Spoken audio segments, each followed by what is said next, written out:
pahiram ng asawa mo.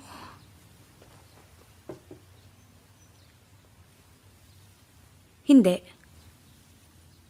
Ayoko. Kahit lumuod ako dito ngayon, lahat ng gusto mo gagawin ko. Wala kang kailangang gawin. Wala rin akong kailangang ipaliwanag sa'yo. Hindi ko siya ipinagdadamot sa anak mo bilang isang ama.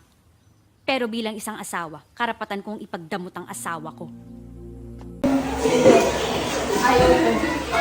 Kahit lumuod ako dito, lahat gagawin ko. Hindi, wala kang dapat gawin at wala rin akong dapat gawin para sa'yo.